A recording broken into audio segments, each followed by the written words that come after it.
It's time for Warner Brothers. The actor, who portrays superhero The Flash in the Studio's DC Extended Universe, including in an upcoming big-budget film, has come under scrutiny in recent months for a pattern of disturbing behavior and allegations of misconduct. The allegations against Miller come almost a year before Warner Brothers is slated to release The Flash, a $100 million film that is part of the Studio's DC franchise. When you start to have a string of things, that's a worrying pattern, said Tony Freinberg, president at Edendale Strategies, a crisis management and strategic communications firm. Miller's talent agent and legal representatives did not immediately respond to CNBC's request for comment.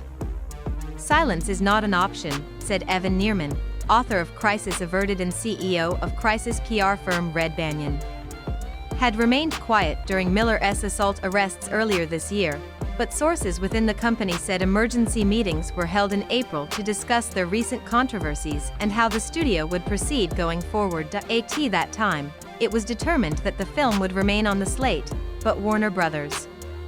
The studio even teased The Flash during its presentation at CinemaCon in late April, suggesting that it still planned to proceed with the film's release next year.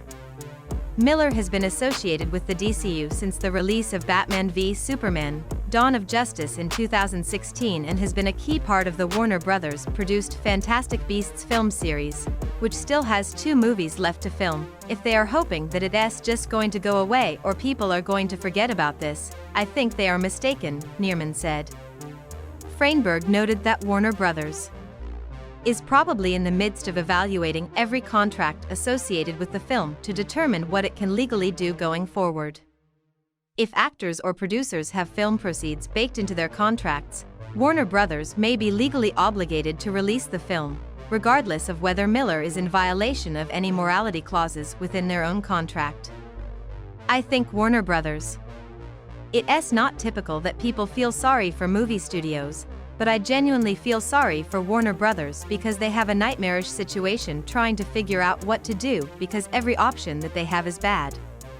Experts told CNBC that David Zaslav, the president and CEO of the newly minted Warner Brothers Freinberg, suggested that Warner Brothers decides will be the studio's strategy going forward. Both Freinberg and Nierman agree that it needs to be done quickly. The key for Warner Brothers.